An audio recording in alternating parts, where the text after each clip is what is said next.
Imitego 5 uhura nayo iyo amafaranga yawe atangiye kwiyongera.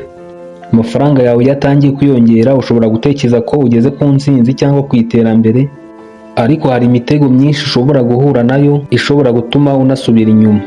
Tukaba muri kino kiganiro tugiye kurebera hamwe iyo mitego uko ari 5 ushobora guhura nayo mu gihe amafaranga yawe cyangwa ubukungu bwawe bwatangiye kwiyongera. Guhaye ikaze ngiye nk'ibisanzwe gutegura nkanakugezaho, nitwa Ernest. Iki kiganiro nubona kigufashije wibuke kuba wakora subscribe wenda na like. Umutego wa mbere uhura nawo igihe amafaranga yawe atangiye kwiyongera ni umutego wo kumva ko ugomba kubaho ubuzima buhenze. Benshi nawe urimo mukunda guhura n'uyu mutego, kumva ko amafaranga yawe niba yiyongereye, wenda umushahara wahembwaga bawongereye, nawe ugahita uhindura imibereho wari ubayemo. Niba wabaga mu nzu y'ibihumbi 50 kumva ko ugomba guhita ujya mu nzu y'ibihumbi 80. Niba wari usanzwe ukoresha 100 ku bijyanye n'ibiribwa, kumva ko ugomba guhindura ubwoko bw'ibiribwa wafataga ukajya ukoresha noneho ibihumbi 150 ku kwezi. Ni urugero. Ibi rero biba ari amakosa ku muntu ushaka gutera imbere, kuko tunaretse n'ibyo kuvuga ngo bishobora guhita bidindiza iterambere ryawe.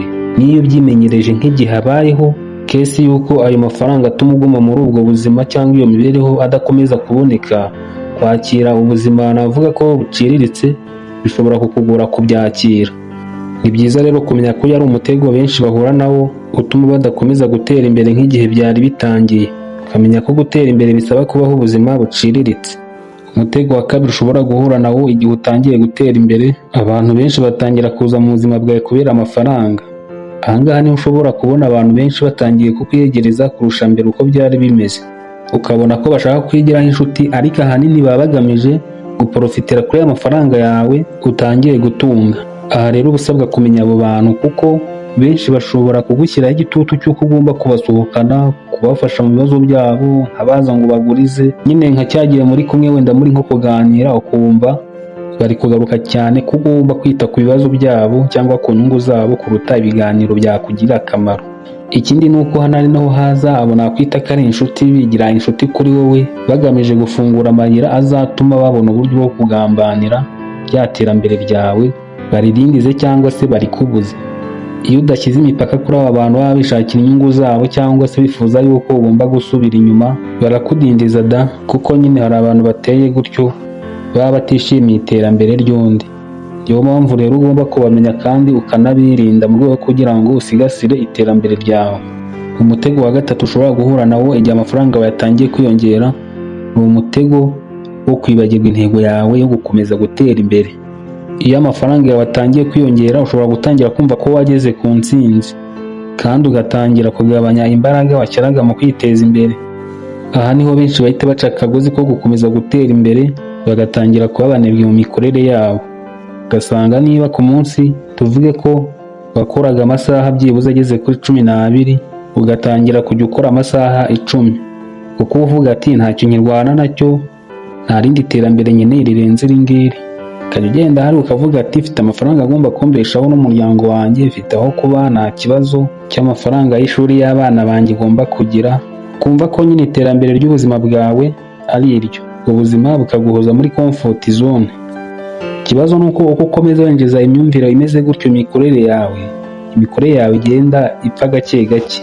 Niba wari warashyizeho ya masaha 10 yo gukora, noneho akarushaho kugenda uyagabanya, ugasanga noneho usigaye ukora amasaha 6 ku munsi, bigatangira kuzana ingaruka zitari nziza ku musaruro wabonaga, cyane cyane nk'igihe wakoraga nka business, kuko abakiriya baba baramenyereye kuza mu masaha runaka. Iyo wagabanyije nyine ayo masaha y'imikorere yawe, bamwe baraza bakakubura, kandi iyo bakubuze rimwe, kabiri, gatatu ntibongera kugaruka. Business yawe ikagenda iferinga gahoro gahoro. Niyo mpamvu uzabona ko abakire bakomeza kuri mu buryo bwose bushobora gutuma bakomeza gutera imbere birushijeho.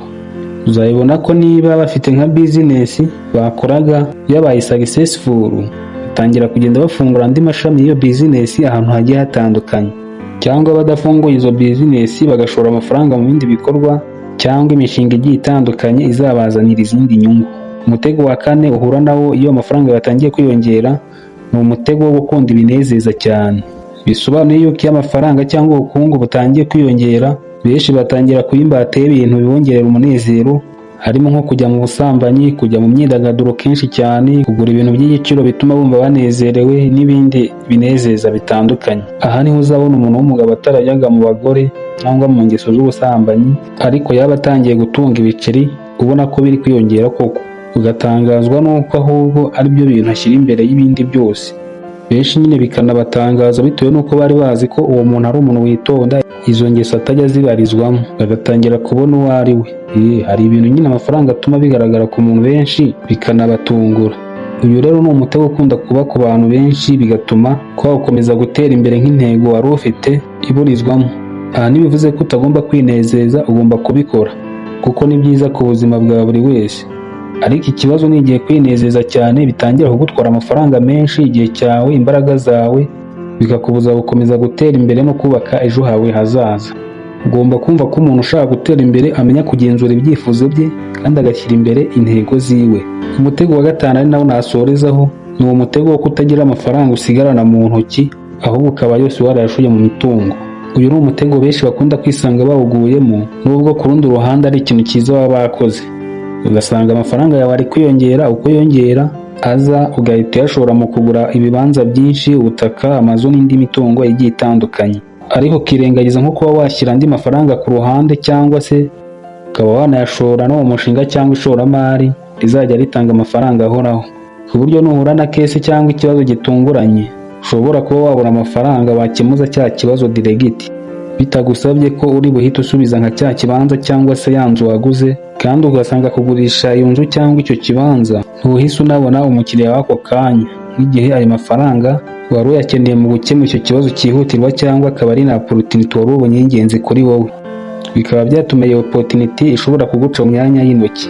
Wenda n'igihe waba ubonye umukiriya akaguhenda ayo waguze wa mutungo wawe ntabe yagusubiza, ugahomba, kuko nyine iyo umuntu ahuye n'ikibazo cyihutirwa kimusaba amafaranga bisaba ko ateza kugira ngo cya kibazo abe yagikemura, kuko muri kino gihe ni bake ku ijana bashobora kuba banakugirana n'impuhwe bakakuguriza wenda amafaranga kugira ngo ube wakemura cya kibazo.